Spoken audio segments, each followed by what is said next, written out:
Ya estamos listos para iniciar nuestra conversación con el invitado del día de hoy, Ernesto Villegas, ministro para la Cultura. Gracias por estar con nosotros. Gracias, Andrina. Un saludo para ti y para todas y todos. Primera entrevista que le realizo con este nuevo cargo, con esta nueva responsabilidad, y la primera pregunta que se me ocurre es saber a qué se debió este cambio, por qué su salida del Ministerio de Comunicación e Información, debido a que ha habido muchísimas especulaciones. Muchos dicen que fue producto de un video, que fue producto de una empanada. ¿Qué fue lo que pasó?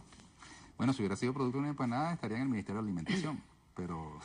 No, una empanada que salió donde no debió haber salido. Mira, Andrina, tú sabes cómo son los corrillos, y particularmente ahora en el tiempo de las redes sociales, ¿no? Que se presta para eso que tú has llamado especulaciones. Lo cierto es que todos los funcionarios de libre nombramiento y remoción estamos a la orden del presidente de la República, que en cualquier momento puede disponer de los cargos que ocupan.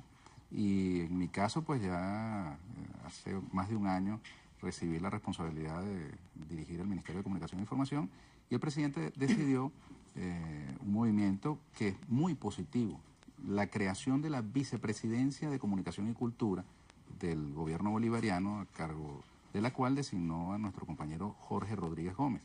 Es una muy acertada decisión que además le da al campo de la comunicación y la cultura una jerarquía que va a redundar en avances significativos en la promoción de todas las manifestaciones culturales, para la realización de lo que el presidente ha denominado una revolución de la cultura.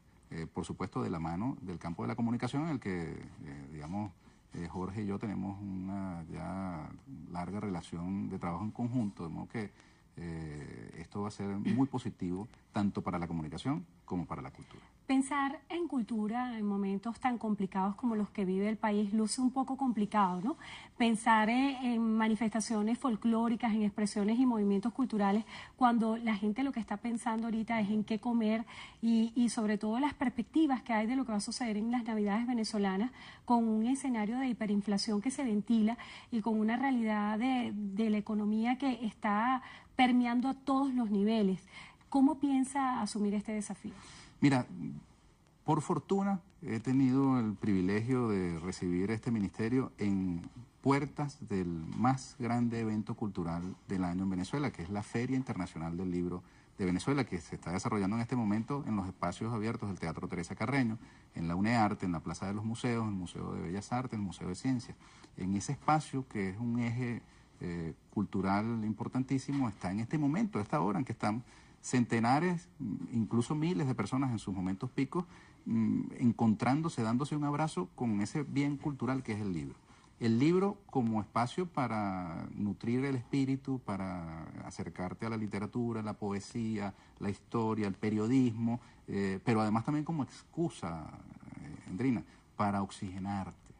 No te imaginas lo maravilloso que es, te invito a que vayas, el poder pasearse con libertad por esos espacios y solamente leer y mirar las portadas de los libros, encontrarte con gente que tenías mucho tiempo que no veías, o conocer a personas, autores, participar de las charlas, los foros.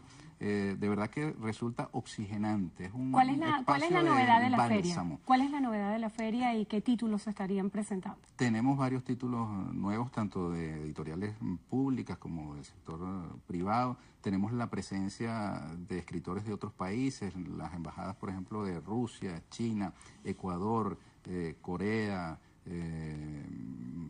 Tenemos también, además, la presencia de editoriales que nos traen novedades, como la del profesor Vladimir Acosta, que se va a presentar el día de hoy. Yo mismo he escrito un libro antes de desempeñar funciones de ministro, ni de Comunicación ni de Cultura, que había venido armando con unas entrevistas al comandante Chávez. Lo voy a presentar la tarde del miércoles. Están todas y todos invitados en la sala Alberto Rodríguez Carucci, que es nuestro escritor homenajeado.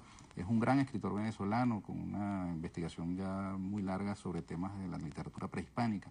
Y tenemos un mundo cultural efervescente, Andrina, que va más allá de las coyunturas, de las circunstancias que pueda vivir el país. Más bien yo diría lo contrario.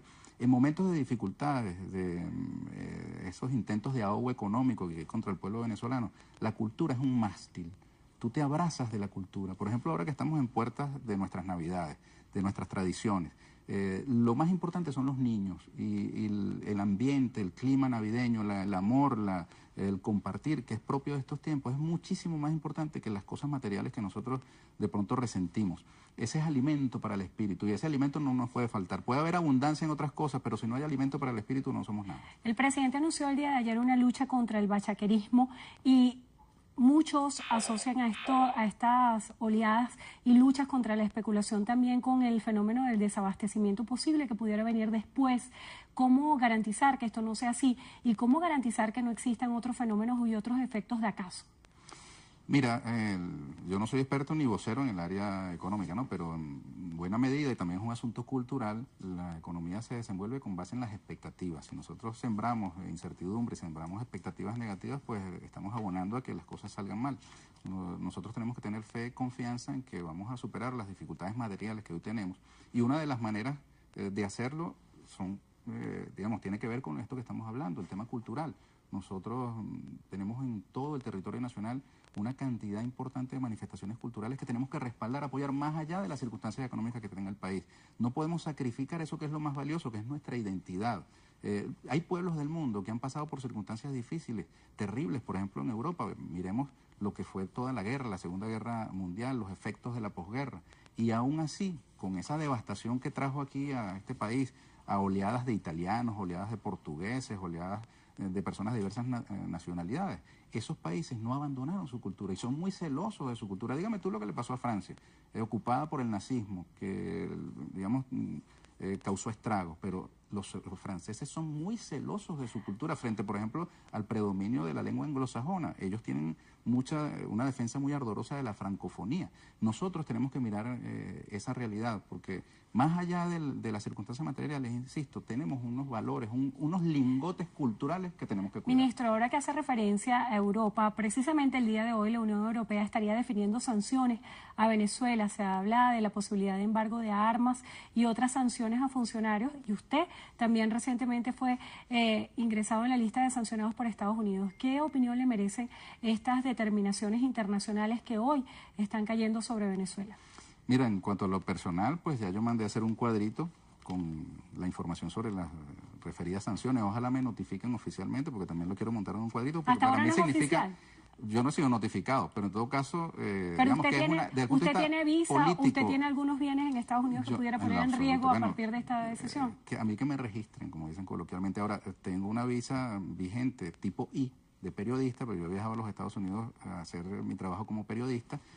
Imagino que eso ya no tiene vigencia. No extrañaré a Mickey Mouse, no necesito de Mickey Mouse, no necesito viajar a los Estados Unidos, no tengo ningún bien por allá. Si alguien, digamos, hallara algo, se lo regalo absolutamente, porque, digamos, no soy de los chantajeables en todos casos con esas cosas. Pero más allá de la cuestión individual, se trata de un asunto nacional. El hecho de que pretendan amedrentar a un país, amedrentar y causar un daño a toda la nación, porque esta es una de las formas de encubrir lo que realmente está sucediendo. Si fuese por los casos individuales, como decía el libertador Simón Bolívar, yo bajaría tranquilo al sepulcro, porque si es un asunto con Ernesto Villegas y delante está el interés de la patria, bueno, que se sacrifique el individuo. Pero se trata el paquete de unas acciones que le están costando muy caro al pueblo venezolano. Estas acciones injerencistas de parte de potencias extranjeras tienen traducción en las dificultades que tiene el país para pagar su deuda externa, por ejemplo. Teniendo los recursos, hay que hacer maromas financieras para poder utilizar el entramado financiero que permita pagar la deuda. El proceso de refinanciamiento que ha sido tan cuestionado y que algunos especulan y se alerta sobre la posibilidad de que Venezuela caiga en default. ¿Qué opina usted de esto?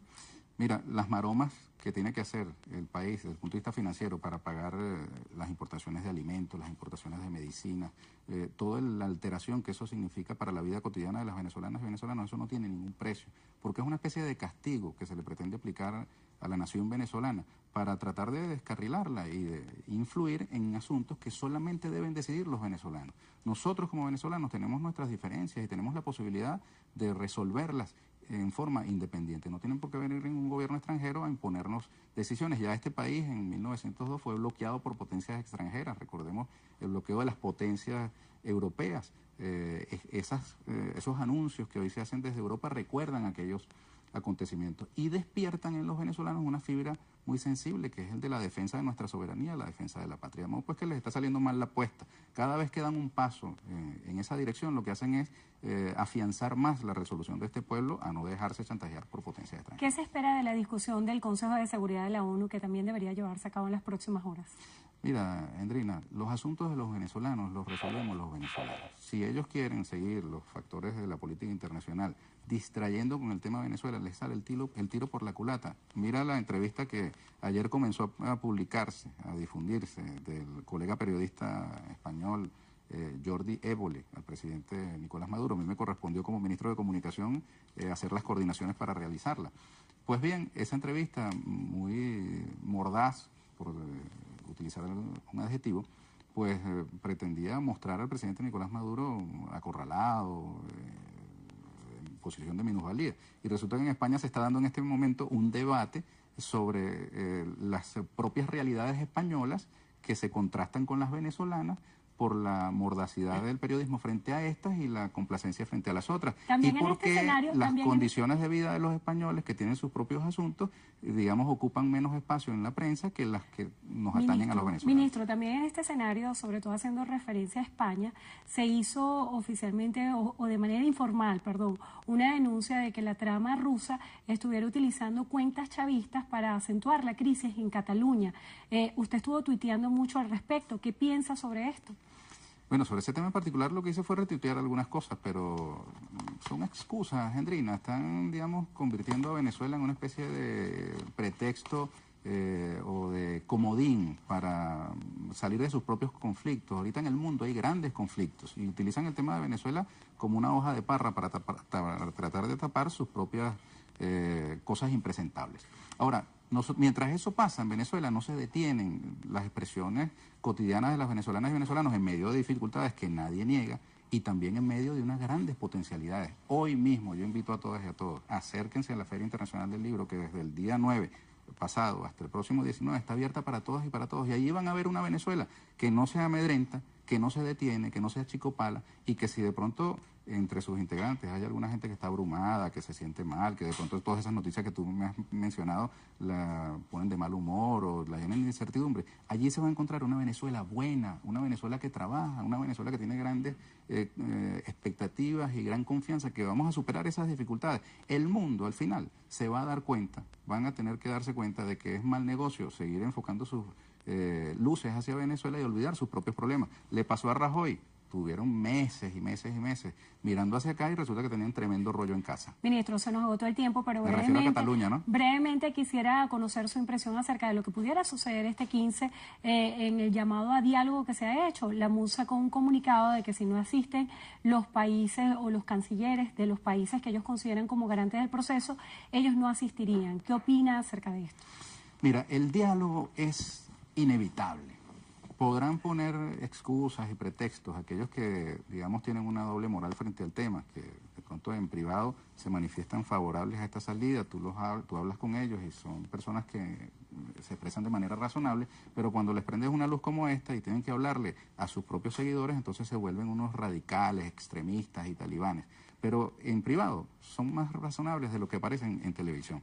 De modo pues que yo confío en que sortearán con éxito estas dificultades que su propio discurso les ha creado, porque tienen que responder a una clientela política que está muy, digamos, radicalizada por la propia acción de la dirigencia opositora, pero que cuando le apagas las luces y comienzas a sentarte, empiezan a responder de manera más civilizada. Yo confío en que, digamos, la faceta civilizada de la oposición venezolana, que es mucho más íntima que pública, se imponga.